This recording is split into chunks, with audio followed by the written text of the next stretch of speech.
Finalizamos el despertar de la noticia y empezamos inmediatamente con la primera edición.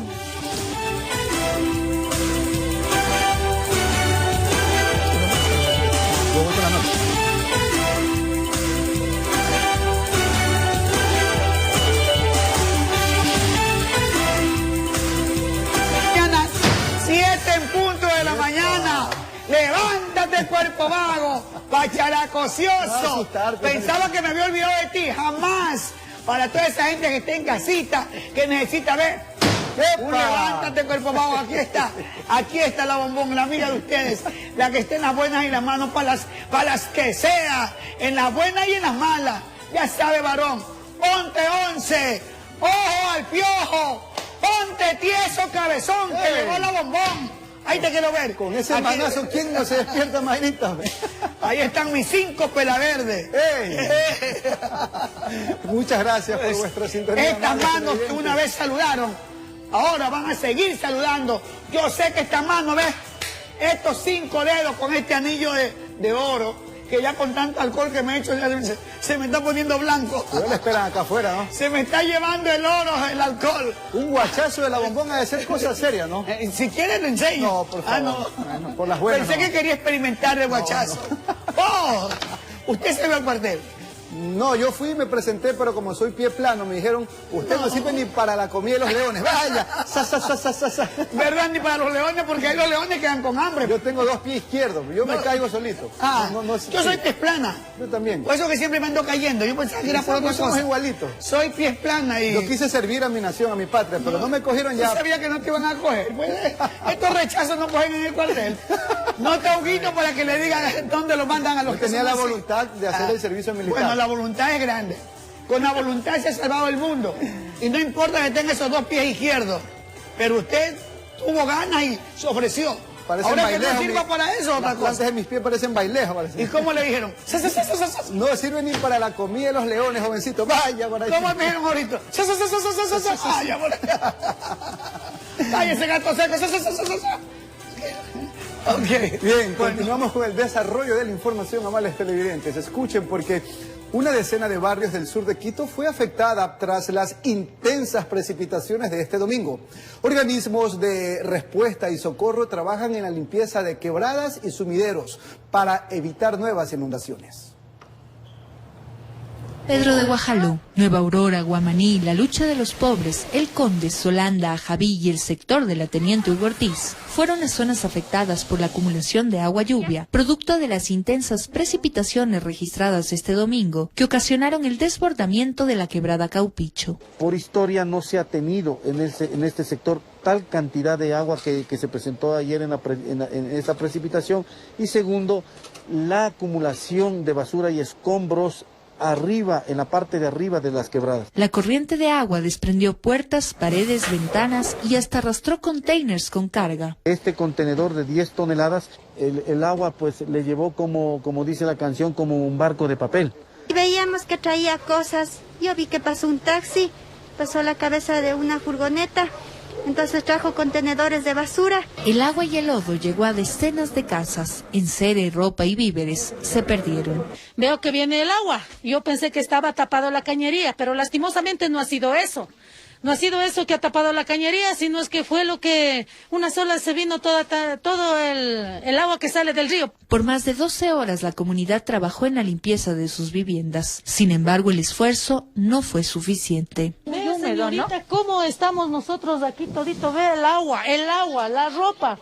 Todo no tenemos, y si no tenemos dónde irnos, ¿qué podemos hacer? Varias familias fueron evacuadas a albergues temporales. En tanto, el cuerpo de bomberos y funcionarios municipales realizan obras de mitigación para evitar emergencias similares. Son 2 viviendas las desplazadas que están en el barrio de San Cristóbal, dentro de los 2 puntos críticos, y las familias fueron ya movilizadas a un centro de albergue. En los próximos días en la capital, según el INAMI, continuarán registrándose lluvias intensas en varios sectores.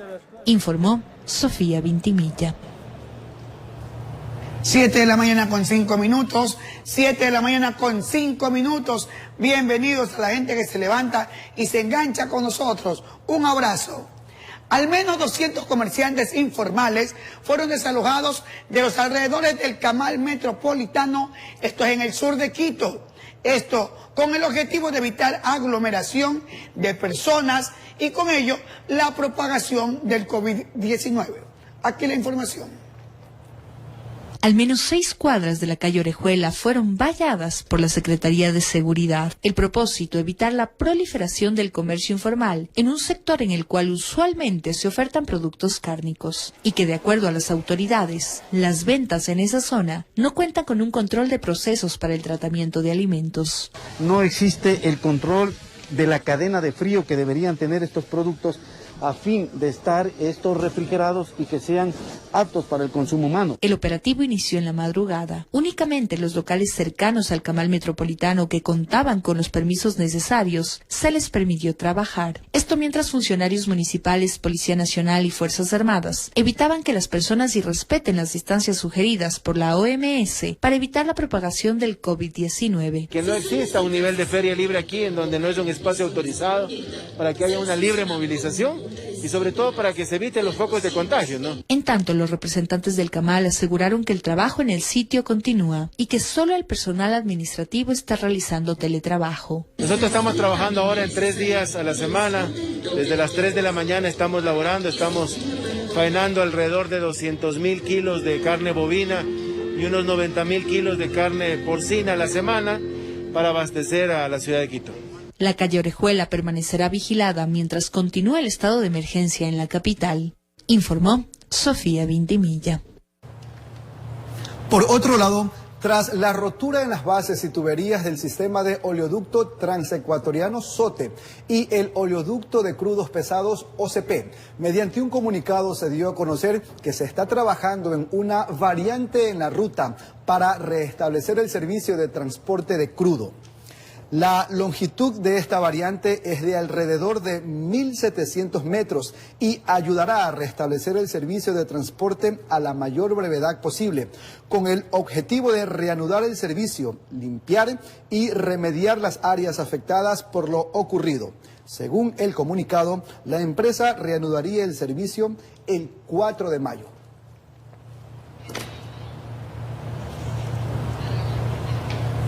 Siete de la mañana con 7 minutos, 7 de la mañana con 7 minutos. En Babahoyo ya se han instalado 2 contenedores con termoquí para el almacenamiento de fallecidos hasta que los familiares realicen el trámite para la sepultura, mientras directivos del Hospital Martín y Casa solicitaron en la Fiscalía la investigación de presuntos cobros indebidos en el manejo de cadáveres. Veamos. 2 contenedores con el sistema de frigorífico o termoquín están en las instalaciones del Hospital del IES en Babahoyo. Uno pertenece al Ministerio de Salud, mientras el otro fue donado por el GAT Provincial de Los Ríos para el correcto manejo de cadáveres, aunque aún no están en uso, pues se encuentran en periodo de pruebas de temperatura. En los exteriores del Hospital Martín y Casa se colocan rótulos donde se especifica que los servicios de salud son gratuitos, esto ante las denuncias en redes sociales de que se estaría cobrando por entregar los cadáveres e incluso existiría algún tipo de negociado con las funerarias. Seguiremos investigando, ya han sido retirados algunos ciudadanos que han trabajado de esta empresa de seguridad que brinda servicio externalizado al Hospital Martín y Casa. He solicitado la separación de todos estos guardias de seguridad y se está investigando cada hospital para que no ocurra la misma inconsistencia y la misma denuncia de lo que tenemos conocimiento. La gerente de la Casa de Salud ya colocó la denuncia en la Fiscalía, mientras el IES de Quevedo emitió un comunicado debido a denuncias similares, también a través de redes sociales, donde se reprocha el accionar de ciertos funcionarios que pretenderían lucrar del dolor de quienes han perdido a sus seres queridos. Desde Los Ríos informó Odette Camacho. En 2 comunidades rurales de Montecristi, en la provincia de Manabí, en menos de 15 días, 22 personas han fallecido con síntomas similares al COVID-19. Este fin de semana, el Ministerio de Salud realizó las primeras pruebas que permitan determinar si el virus circula de manera comunitaria, lo que provocó que se registren hasta 3 o 4 decesos por día.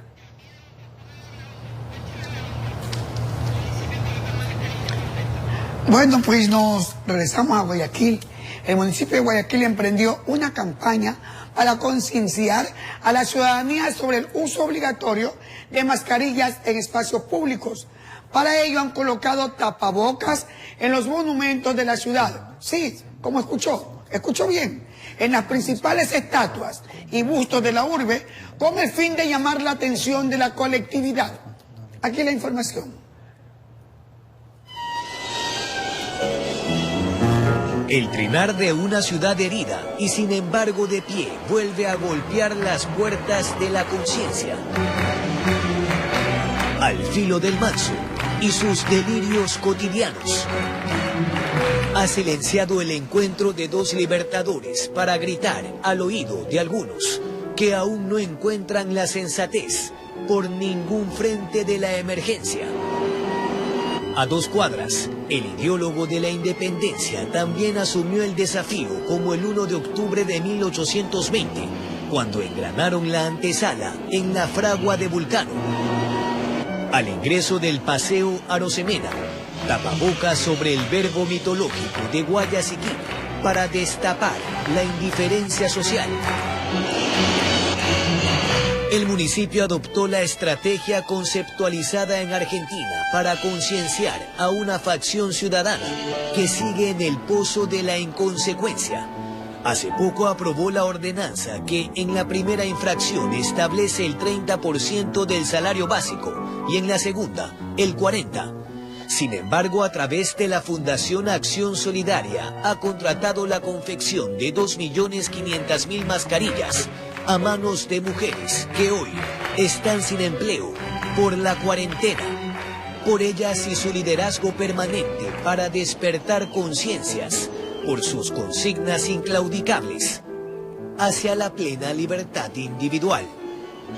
Informó Jorge Escobar. El municipio de Puerto Viejo aprobó una ordenanza que regula el uso de mascarilla y otras normas de emergencia frente al COVID-19. La medida aplica sanciones a personas naturales por incumplimiento, también para empresas que no instalen túneles y alfombras de desinfección en este cantón Manabita. Puerto Viejo es el cantón de Manabí con más casos de COVID-19 confirmados hasta la fecha. Como parte de las acciones para mitigar el número de contagios, el municipio aprobó una ordenanza que regula el uso de mascarillas y la prohibición de escupir en espacios públicos. Para las personas individualmente que no usen mascarillas serán $100 la primer multa, si reinciden 200 y a la tercera vez incluso pueden tener prisión o trabajo comunitario. La norma municipal también regula que las empresas tanto públicas como privadas que permitan el acceso de personas sin mascarillas o que no instalen túneles y alfombras de desinfección serán sancionadas. Las multas serán de 5 salarios básicos unificados y si reinciden serán del doble. También hay sanciones enérgicas para las personas que abandonen el área de cuarentena que se les hubiera establecido por parte del Ministerio de Salud. La medida busca reducir el número de contagios en el cantón, que ya registra 69 casos confirmados. No buscamos que haya más ingresos al municipio o de que la gente pueda pagar este tipo de multas. Lo que buscamos es que la gente salga menos de la casa. Hasta el cierre de esta edición no se registraban personas o empresas sancionadas con esta ordenanza que desde este lunes rige en esta población manabita, donde 327 personas han sido citadas por no respetar la restricción vehicular y 46 vehículos han sido retenidos. Realizamos 11 puntos de controles en el cantón Puerto Viejo con agentes civiles de tránsito, verificando cumplimiento del salvoconducto, también control de mascarillas que mediante ordenanza del Consejo Cantonal se da. Los encargados de ejecutar el cumplimiento de la ordenanza son la empresa pública municipal Puerto Vial, el Cuerpo de Control Municipal y la Dirección de Comisaría Municipal. Los recorridos y muestreos que se hacían de personas que no estaban usando mascarillas, pero que en las calles un altísimo porcentaje, casi el 100%, estaba haciendo uso de las mismas. Desde la provincia de Manabí, informó Wendy Delgado. 7 de la mañana con 14 minutos. 7 de la mañana con 14 minutos. Buen provecho. Sé que usted, como buena ecuatoriana, como buena mujer costeña, está haciendo un desayuno. Claro que sí. Hambre, hambre, y hay que alimentar a la familia. Usted tiene la razón. El gobernador del Guayas dispuso la instalación de 55 túneles de desinfección que estarían ubicados en la puerta de ingreso de hospitales, mercados y otros puntos en la ciudad de Guayaquil. Aquí la información. Son parte de las acciones que emprende el gobernador Pedro Pablo Duar en medio de la emergencia sanitaria. Inicialmente se encuentran ya en los ingresos de hospitales de la urbe. También fueron instaladas en los ingresos de mercados como el de transferencia de víveres y el de Pascuales, conformando un total de 55 en la ciudad de Guayaquil. A partir de ahora, cualquier persona que ingrese a estos puntos primero debe cruzar por la cabina o túnel de desinfección, recibir la solución líquida sobre su cuerpo y solo después de este proceso podrá ingresar. El túnel de desinfección es una cabina metálica dotada de un sistema de tubos de PVC. Cuenta con 6 válvulas atomizadoras que permiten la distribución de la solución desinfectante.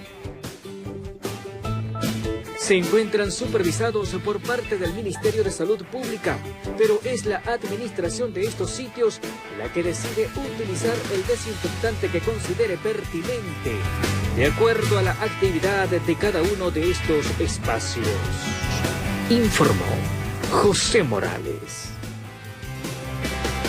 Desde este martes, el municipio de Guayaquil ejecutará un plan de atención integral por sectores para luchar contra el coronavirus en sitios donde se ha considerado que hay grupos numerosos de contagiados.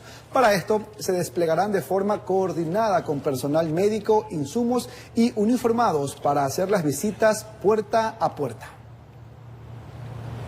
Iniciarán en todo lo que abarca el CISDE 2 en el suroeste.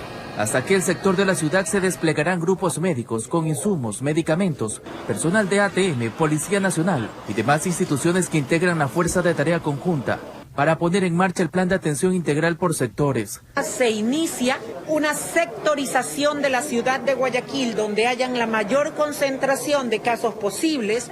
Llegamos a un barrio, entregamos medicinas, entregamos kits de desinfección, entregamos atención, oxígeno, vamos con los vehículos móviles, las clínicas móviles, vamos con las ambulancias del cuerpo bomberos que tienen oxígeno. Así el municipio coordinó este tipo de acciones en el COE cantonal, donde realizaron evaluaciones para determinar los barrios en los que hay mayor grupo de personas contagiadas, para intervenir y atacar por todos lados la propagación y así ayudar a los que tienen síntomas.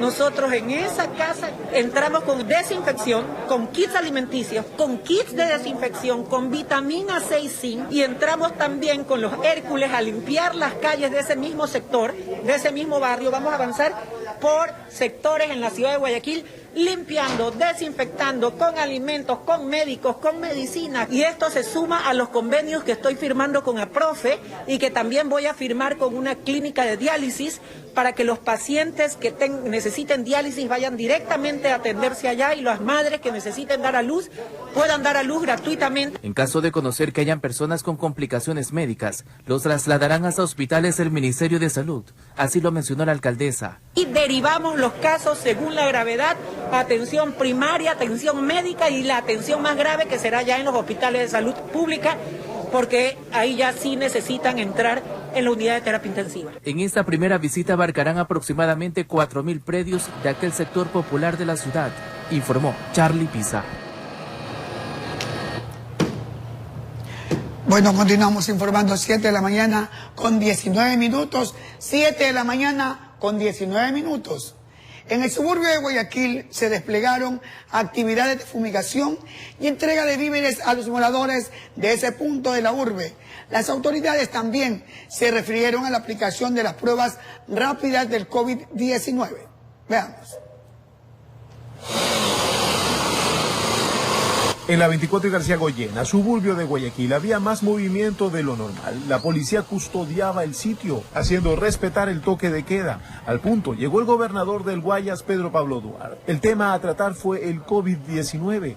Fue un recorrido en el cual empezaron a realizar las pruebas rápidas de coronavirus.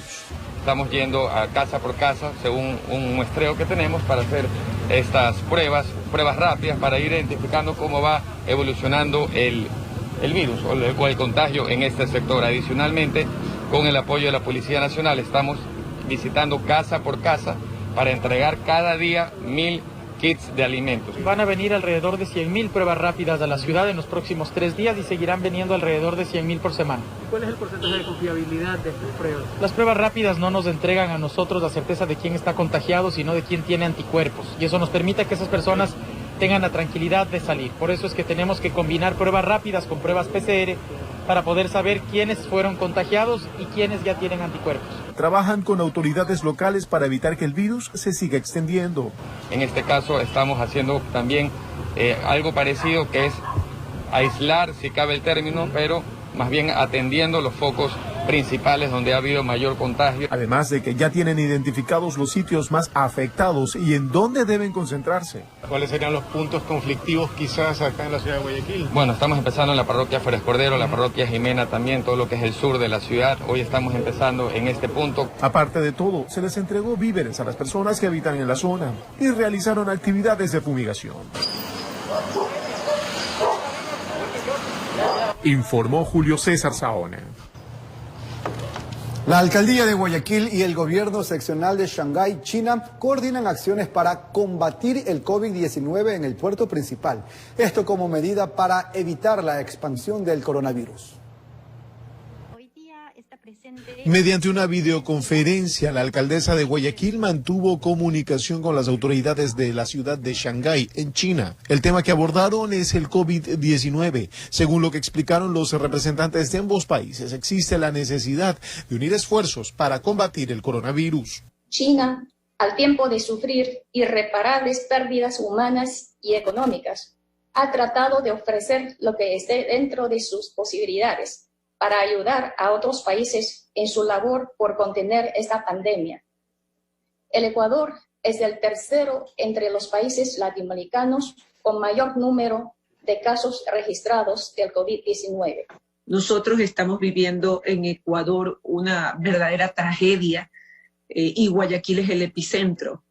Nosotros estamos trabajando en un programa que queremos implementarlo lo más rápido posible para poder llegar a sectores a través de un conjunto de centros de salud que se pertenecen tanto a la empresa privada como a la empresa pública y fundaciones, para poder atender en atención primaria y media a las personas que les falta oxígeno y que tienen fiebre. Viteri acotó que en la ciudad es necesario un protocolo más estricto para tratar a los pacientes. Necesitamos actuar antes y necesitamos actuar en sus sectores. Lo que queremos es que ustedes nos ayuden con un protocolo que podamos seguir para frenar contagios y evitar más muertes. Y que trabajar entre ambos gobiernos seccionales es el objetivo a alcanzar, informó Julio César Saona.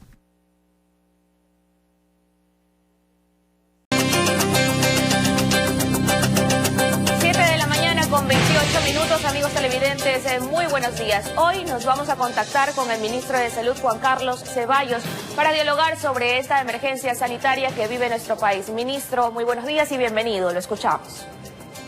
Muy buenos días, un gusto estar con ustedes. Ministro, vamos a tratar de ser muy precisos en cuanto a preguntas y respuestas para tratar de abarcar la mayor cantidad de interrogantes ciudadanas en este corto espacio de entrevista.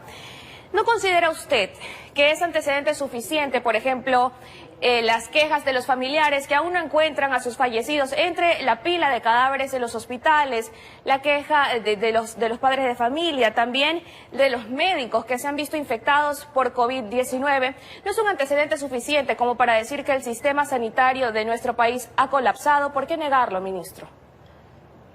No creo que haya nadie que esté negando que el sistema de salud pasó por un momento muy difícil, un problema en el que hubo una sobredemanda y en la cual el sistema que había en ese momento respondió con lo que tenía. Lo importante para mí es hacer los ajustes. ¿Qué ajustes se han hecho? ¿Qué es lo que estoy buscando yo como para remediar ese problema? Me apena enormemente y me enternece el asunto de que hay familiares que no puedan encontrar sus cadáveres, como usted lo plantea. Pero yo no estoy en este momento como capacitado como para responder eso. Como le digo, me da mucha pena. Hay un comité específico que está dirigido por el doctor Jorge Wattes, que usted conoce en Guayaquil, y que es el que se ha conformado este comité de gestión. Ministro, que es entonces podría asegurar que el sistema sanitario colapsó y se están haciendo los ajustes. Le respondo. Si no me deja responderle, no puedo contestarle. Permítame, por favor. Usted me ha hecho 3 preguntas. Gracias. Entonces, en esa situación está siendo controlada por él y es la persona a la cual se le debe preguntar sobre estos casos. Sin embargo, yo le digo que en este momento no hay cadáveres que deban ser recogidos de las calles. Se hace un registro muy puntual sobre ¿cómo se llama? El registro de los pacientes, la identificación, no solamente en las bolsas, sino en la mano izquierda, etcétera. Casos puntuales me dan muchísima pena, pero no puedo responderle qué ha pasado con ellos. ¿Cuáles serían esos ajustes que usted nos ha mencionado que se están haciendo para sobrellevar esta situación? Claro, hay al menos 4 ejes. El primer eje es la contratación rápida, de manera que el personal de salud, el talento humano, pueda comenzar a trabajar y a través de eso abrir un mundo de camas, que es el segundo eje, hacer que las hospitalizaciones y que el número de camas de cuidados intensivos esté disponible. Y el tercero es la cantidad de insumos que nosotros demos, especialmente insumos de protección. Un cuarto eje que nosotros hemos implementado es la disponibilidad de ventiladores para pacientes que potencialmente pueden necesitar cuidados intensivos o cuidados críticos. Entendemos que usted no estuvo desde el inicio de esta emergencia sanitaria, sin embargo, tomando en cuenta también las declaraciones de la exministra de Salud, que no habría recibido el dinero suficiente para enfrentar esta pandemia, incluso que le habrían impuesto personal no apto para esta batalla. Por favor, usted, díganos, ¿con cuánto dinero cuenta para hacerle frente al COVID-19? Gracias por esa pregunta. Es muy importante. Nosotros tenemos asignados 222.4 millones de dólares para esta emergencia.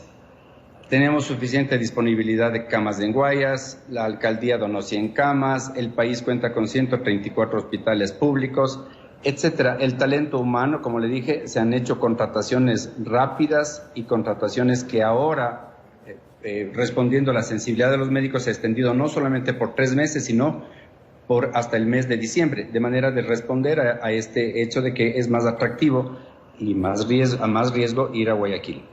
Sin embargo, ¿por qué persisten las quejas de los médicos de que no cuentan con el equipo de bioseguridad preciso para no poder contagiarse? De nuevo, hasta el momento se han destinado en el presupuesto, y voy a leer mis notas de acá, se ha comprado equipo biomédico, respiradores, etcétera, por 95.5 millones. Y prendas de protección e insumos se han asignado, mire, 78.46 millones de dólares para las pruebas de COVID, 10.94 millones. Yo personalmente, usted sabe, estoy recorriendo, ahora estoy en Quito, pero viajaré al Tena, esta parte, cada uno de los hospitales. Nosotros sabemos cuál es el inventario que tiene cada hospital en la República diariamente. Y eso lo cotejamos ahora con lo que tiene el IES, y estamos trabajando de manera similar, IES y Ministerio de Salud, de manera de poder apoyarnos y poder proteger a las personas que están trabajando por nosotros en primera línea, médicos, enfermeras, auxiliares de enfermería, etcétera, etcétera. Y estos médicos, lógicamente, se han contagiado dentro de las unidades hospitalarias. Ese es un paradigma que yo estoy tratando de romper. Si un médico que está tratando pacientes con COVID en las peores, de las más críticas de las situaciones, se protege bien, no tiene por qué contagiarse.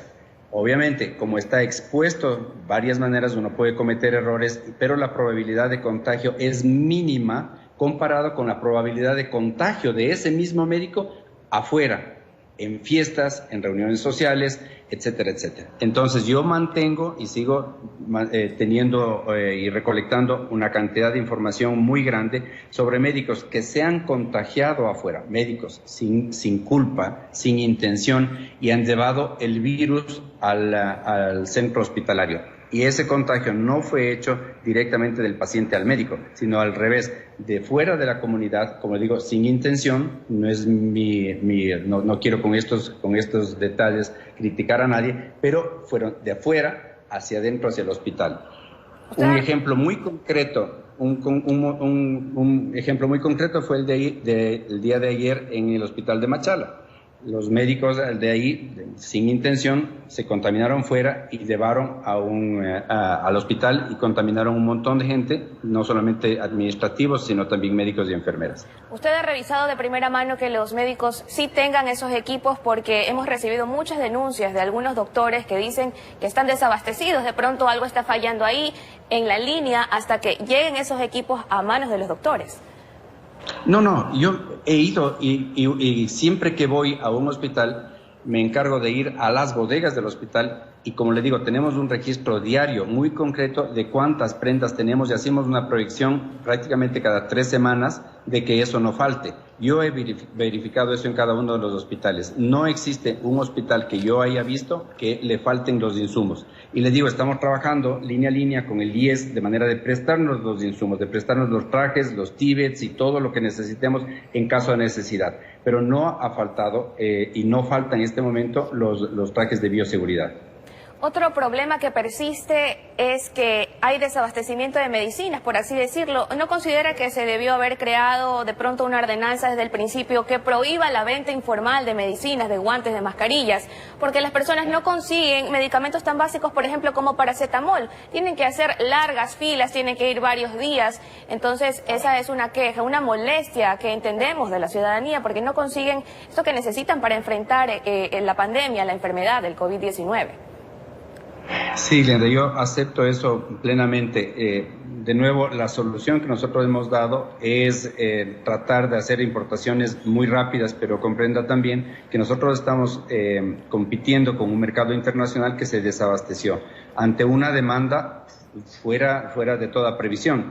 También sucedió que los niveles de paracetamol o la mercancía que había de paracetamol, los insumos de paracetamol, se habían estado calculando en las boticas de las farmacias ante una situación normal. Cuando los pacientes o los sujetos fueron a las farmacias, compraron en exceso, dejando a otros sin el paracetamol. Correcto. Pero sí, y esa es una pena enorme, pero nosotros apenas supimos de esto, hemos hecho importaciones, hemos redistribuido el stock y sí, entiendo que hay dificultades de conseguirlo, pero en este momento estamos haciendo todo lo que sea posible para reubicar esos medicamentos en todos los niveles, a todos los hospitales. ¿Se está sancionando a las personas que compran en gran cantidad para revenderlas a través de redes sociales o incluso en la calle a un precio exorbitante?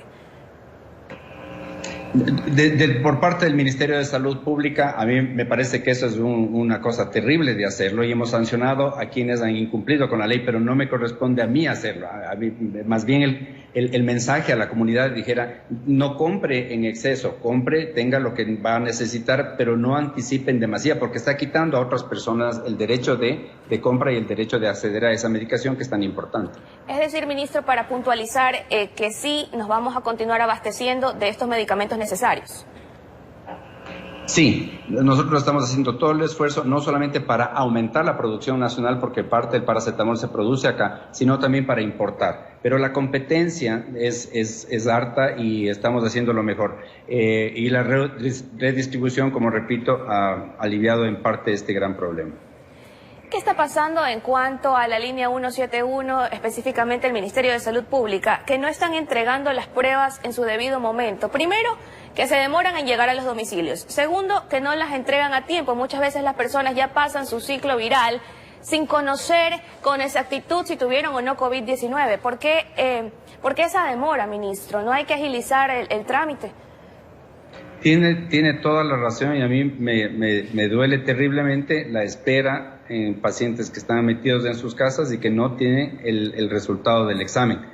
Pero, y esa es la razón por la cual nosotros, por ejemplo, hemos comprado el aparato, el sistematizador automático de la Roche para que haga más de 1.440 pruebas al día, es decir, triplicando prácticamente lo que se tenía antes de la pandemia en términos de PCR y con también la particularidad de que no solamente el sistema permite hacer todo el proceso de manera prácticamente automática, sino que el reporte también va a ser automatizado, es que se sube rápidamente, entonces esto va a aliviar. Pero no escondo mi preocupación, comparto la preocupación de que hay cerca de 9.000 de las pruebas que están todavía pendientes de reporte. ¿Cuál es el problema específicamente, ministro, en la tardanza? Es que cada prueba, no con el sistema automatizado, sino con el sistema anterior que tienen la mayoría de los laboratorios, tanto privados como excepto este del INSPI, de la fábrica Roche, se demora cada prueba entre 4 y 6 horas para procesarse. Entonces eso crea un problema grande si yo tengo de pronto 5 o 7 mil pruebas de hacer. Por más que nosotros hayamos aumentado el personal, hayamos aumentado los equipos, etcétera, todavía, y reconozco, es insuficiente el reporte de las muestras por este procesamiento tan largo. ¿Y cómo se está manejando el tema, por ejemplo, de las pruebas rápidas? Para que usted nos precise, nos pueda indicar en qué momento se las debe utilizar, y a propósito también que el vicepresidente de la República, Otto Sonnenholzner, ha dicho que se van a realizar estas pruebas puerta a puerta en la ciudad de Guayaquil, que es la urbe más golpeada por el COVID-19. Es una muy buena pregunta y le agradezco para hacer la aclaratoria de este punto. Hay dentro de las pruebas rápidas hay 2 tipos de pruebas rápidas. La una que mide el antígeno y la otra que mide los anticuerpos.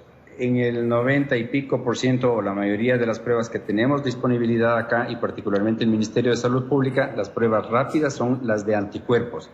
¿Qué quiere decir esto? Que el sujeto se expuso al virus y el organismo creó anticuerpos, creó sus defensas en contra del virus. Y lo que se mide es de manera cualitativa, no la cantidad de anticuerpos, sino simplemente si es que hay o no anticuerpos. Es cualitativa esa prueba.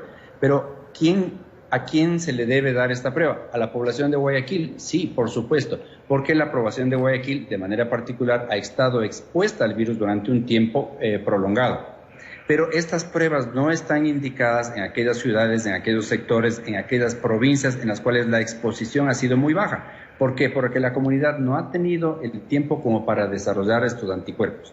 Entonces, en Guayaquil, y particularmente es una iniciativa que la hemos iniciado como país, en Guayaquil particularmente, y en el sector Febres Cordero, se hizo esto.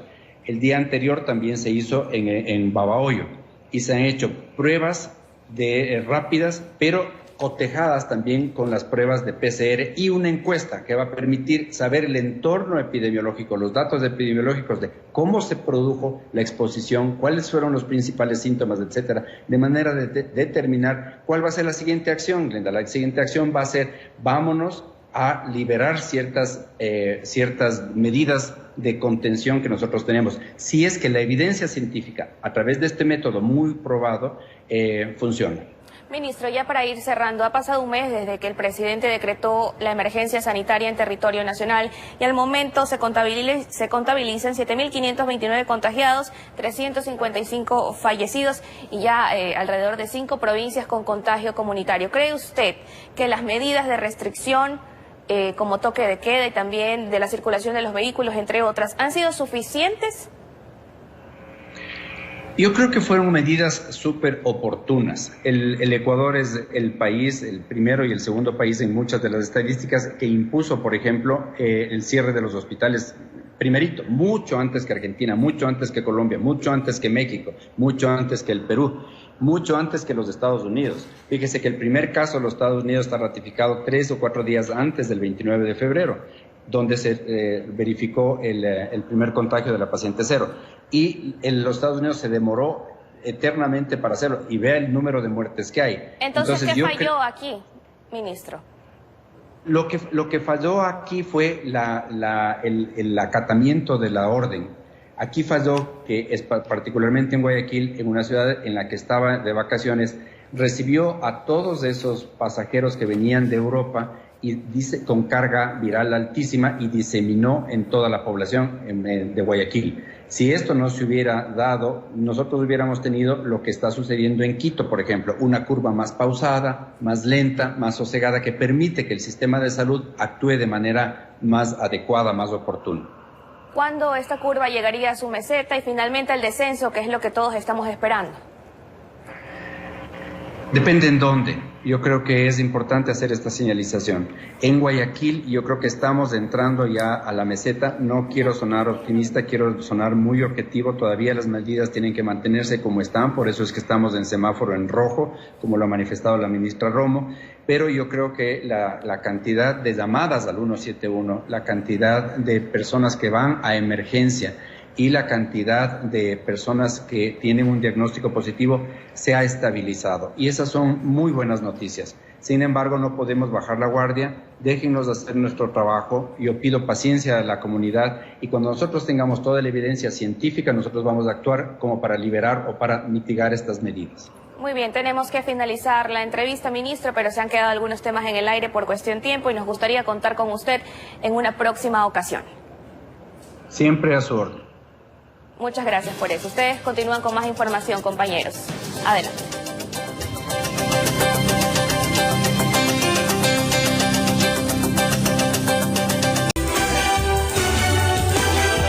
Siete de la mañana con 48 minutos. 7 de la mañana con 48 minutos. Continuamos informando. Gracias por preferirnos y esa fidelidad nos encanta y también ustedes son recompensados. Nuestra querida compañera Luisa Delgadillo se recupera del COVID-19, enfermedad que según nos revela ha resignificado su vida. Empezamos este segmento contándole su historia. Madre de Dios, ruega por nosotros. Dios ha sido su médico de cabecera, el que puso en su camino la guía profesional adecuada para sobrellevar el impacto del COVID-19. Aunque Luisa Delgadillo ya pasó los días más complicados de la enfermedad, indica que ha vuelto a nacer, fortalecida con el amor divino, abrigada con el calor familiar y una llama que sale de lo más profundo de su ser. Sí, soy una sobreviviente del COVID-19 y ha sido una experiencia dura, difícil, pero que definitivamente me ha fortalecido y edificado. Me permitió poder reflexionar sobre la fragilidad de la vida y sobre la grandeza de la misericordia de Dios. Señala que hubo una etapa crítica entre el 8º y el 14º día, donde sintió ataques respiratorios y nos habla del tratamiento que le funcionó. Pues fue la medicina básica, la medicina para bajar la temperatura, antibiótico durante 7 días, particularmente en la segunda semana de la enfermedad, y también hice nebulizaciones y vaporizaciones con hojas de eucalipto y mentol. Vital no acostarse boca arriba, sino hacerlo de lado o boca abajo. Cuando vienen estas crisis respiratorias, que en lo personal fueron en mi caso unas 4, caminar, sentarme, orar y guardar la calma y la serenidad. Y ese estado solo lo logró a través de la oración. En su Biblia, en el libro de Isaías, en el capítulo 41, en el versículo 10, uno que dice así, en donde Dios se dirige a nosotros y dice: no temas, pues yo estoy contigo. No mires con desconfianza, pues yo soy tu Dios. Yo te he dado fuerzas, he sido tu auxilio y con mi diestra victoriosa te he sostenido. Así queremos verte siempre, con una sonrisa en tu rostro. Tu segunda familia te espera. Los televidentes ansían escuchar la voz predominante de las noticias. Porque nosotros no descansamos. Si la situación lo amerita, volveremos con ustedes. Bueno, no quiero cerrar esta intervención sin dejar de agradecer todas las innumerables muestras de cariño de la teleaudiencia, de quienes a través de las redes sociales me escribían preguntándome cómo estaba, deseándome mejoría, diciendo que estaban orando por mí. Yo creo que todo sumó el apoyo incondicional de mi familia, de mi hijo, de mis amigos, de la empresa, mi oración permanente para todas aquellas personas que como yo están batallando contra la enfermedad, y mis condolencias a todas aquellas familias que han perdido a sus seres queridos. Que Dios les dé la fortaleza. Informó Adriana Peralta. Emotivas palabras, sin duda alguna. Luisa, esperamos su pronta recuperación total. Le enviamos todo el equipo de La Noticia un fuerte abrazo. Amables televidentes, y si ustedes quieren participar en este segmento, puede escribirnos al siguiente número de WhatsApp, que es el 096-958-5650. Allí lo tienen en el generador de caracteres. Empezando su mensaje con la frase: quiero contar mi historia. Y nuestro equipo se va a contactar con ustedes para seguir compartiendo este tipo de historias de vida. Bueno, en la ciudad de Santo Domingo, las autoridades utilizan drones para fumigar en lugares de difícil acceso. La tecnología se suma a otras medidas adoptadas por la municipalidad para evitar el avance de este COVID-19. Veamos. Calles, barrios, hospitales, mercados, callejones y demás lugares de difícil acceso a donde no pueden llegar los vehículos fumigadores son desinfectados desde el aire por drones en la ciudad de Santo Domingo. La fumigación será intensa para poder prevenir que este virus afecte a nuestras familias, a nuestros ciudadanos. La tecnología de drones se suma a las medidas adoptadas por las autoridades en el combate a la pandemia. Por vuelo, cubren un área de entre 6.000 a 10.000 metros cuadrados. El uso de desinfectantes a base de amonio cuaternario de quinta generación, los cuales son de amplio espectro. Esto quiere decir que combaten hongos, bacterias, virus y un sinnúmero de patógenos más. En la tarea también trabajan vehículos mezcladores que utilizan sustancias biodegradables que eliminan el rastro del COVID-19. Hasta el momento más de 20 hectáreas se han desinfectado. Son amigables con el ambiente, no causan problemas ni a la flora ni a la fauna, no son corrosivos y no son tóxicos. Los drones se controlan de manera automática mediante un software que permite un vuelo inteligente sin la necesidad de un piloto y son usados en calles angostas de difícil acceso en coordinación con el cuerpo de bomberos. Además, son usados en el centro de detención provisional y en el complejo ambiental para dar un tratamiento adecuado a los desechos. Los parqueaderos de los hospitales, de las clínicas y de los espacios de uso comunitario como son mercados. Este trabajo de limpieza de la ciudad continuará. Este material utilizado no afecta a la naturaleza ni el agua de los ríos. A los habitantes de la ciudad de Santo Domingo, recuerde que cuando el dron sobrevuele su barrio, cierre puertas y ventanas, informó Iván Casamen.